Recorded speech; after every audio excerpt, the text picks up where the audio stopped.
That is a real trouble spot. Yeah, it was an overturned car. It was traveling on the eastbound side of 580. This is just before 238. It overturned.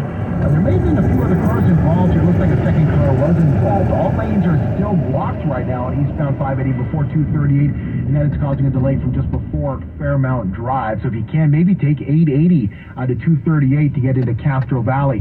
Bay Bridge, not looking too bad. Maybe a few minor pockets of slow traffic on the upper deck. Closer you get into San Francisco, well past the island, and traffic looking much better on the Golden Gate Bridge. We saw some earlier delays coming out of Sausalito heading towards San Francisco.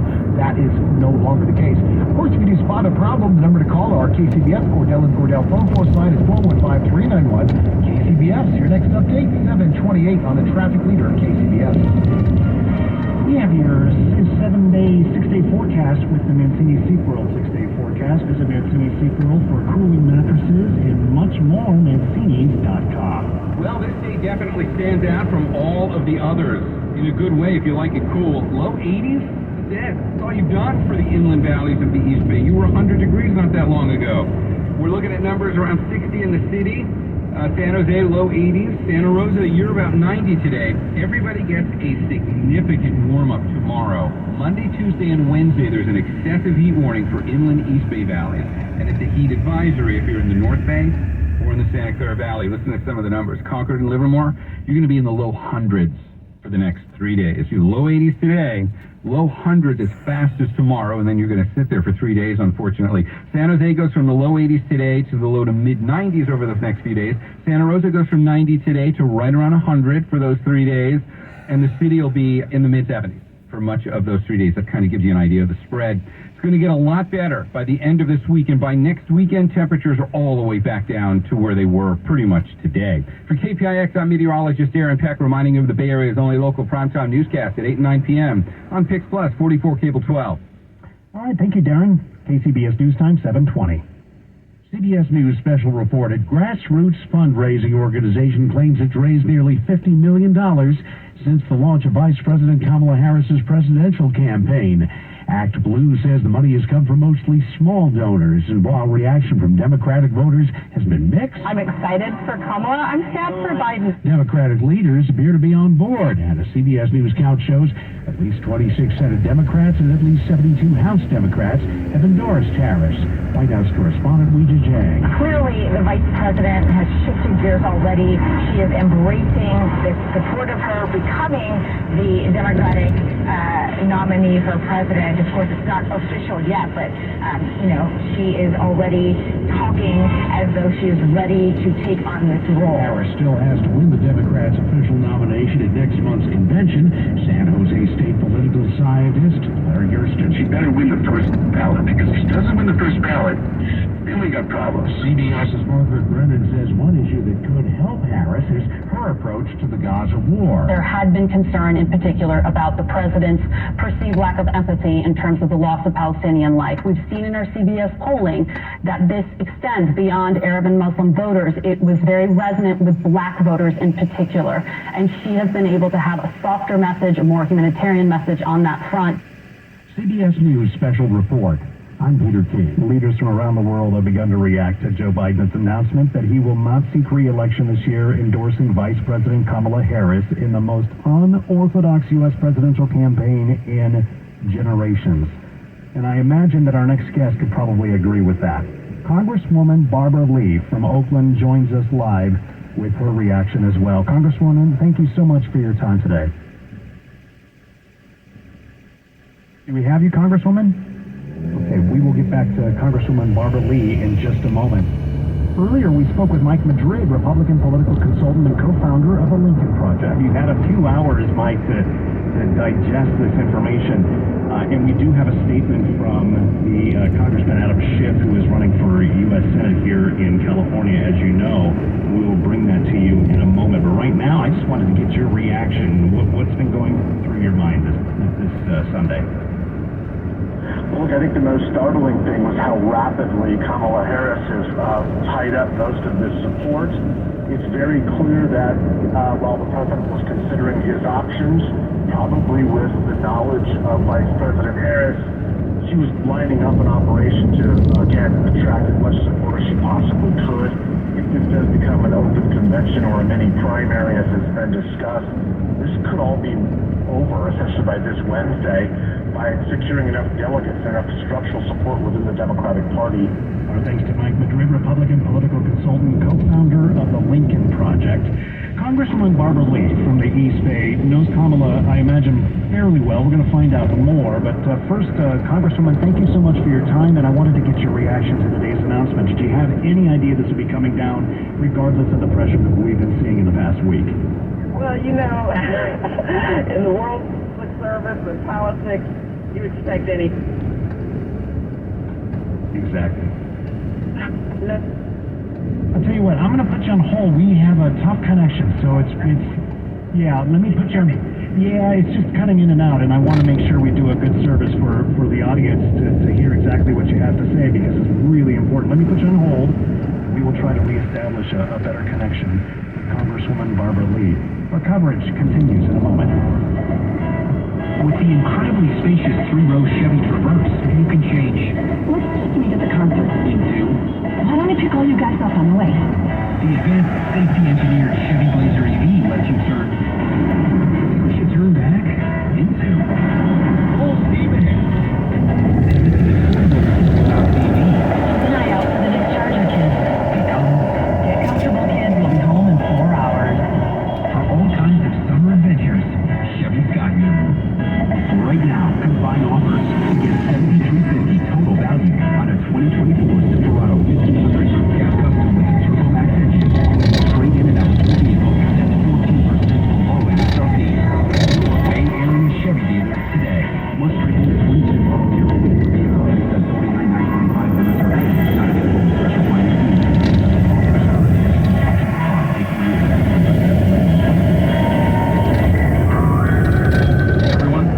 Consumer Cellular, the guy in the orange sweater, and this is your wake-up call. If you're paying too much for wireless service, you don't have to keep having that nightmare. Consumer Cellular has the same fast, reliable coverage as the leading carriers for up to half the cost. So why keep spending more than you have to?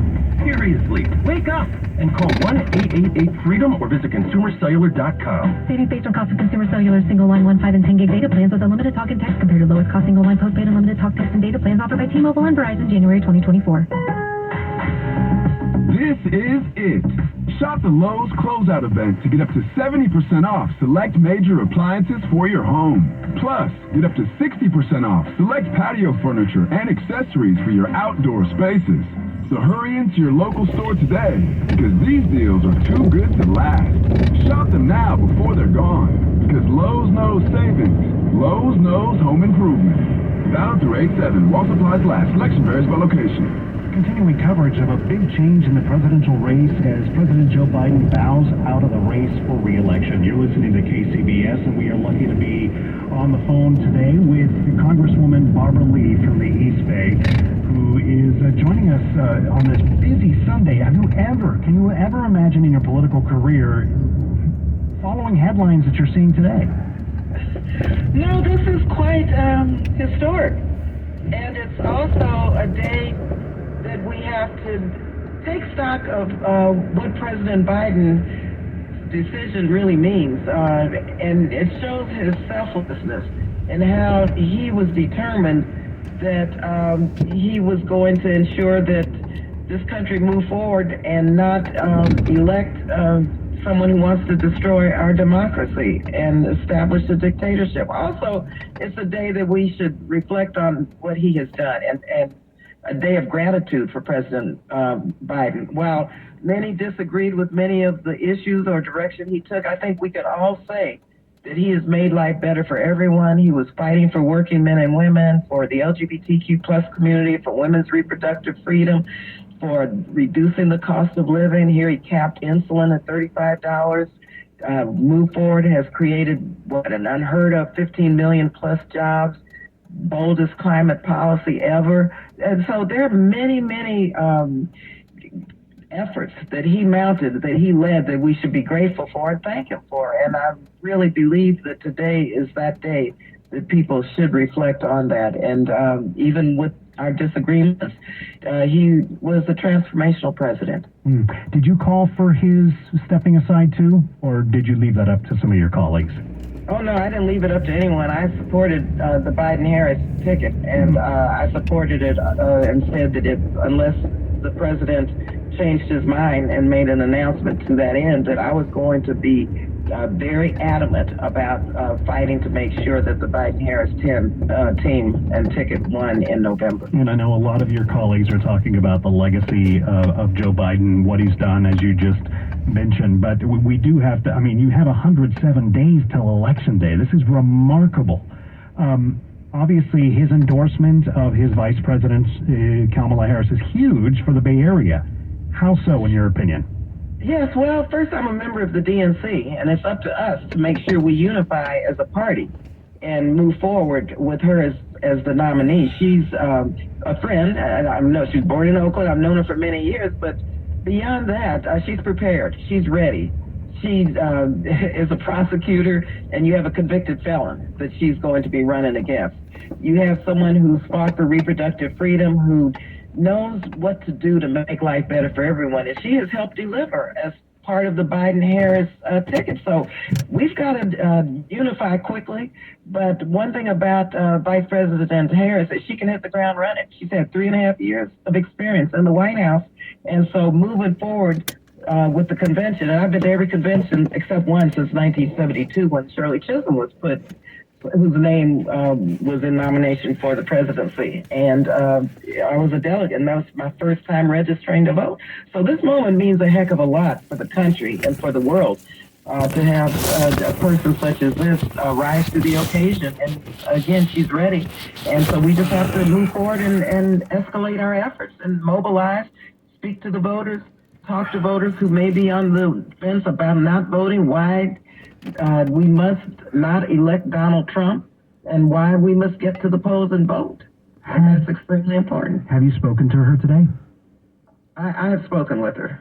What was that conversation like? That was not to be discussed with myself. I mean, she's a friend, and Absolutely. so. No, I get that. But overall, could you describe it as like an emotion or anything like that? Oh no. She's talking to people who have supported her, people who are engaged with the campaign. And remember, I endorsed her when she ran for the presidency. I think I was the first member of Congress to endorse her. And so I want to make sure that everything I do is connecting with voters and doing everything that I can do and contributing to the campaign so that we can have a winning ticket, because we cannot allow the threat of a Donald Trump to be back in the White House. I mean, this man wants to establish a dictatorship. Project 2025, let me just close by saying this. I serve on the Appropriations Committee. Project 2025 is nothing new. Every year, aspects of Project 2025 are written into the appropriations bills. And this year, especially, I tried to highlight the page and citation of what were in these appropriations bills that directly related to Project 2025. So this is a dangerous time.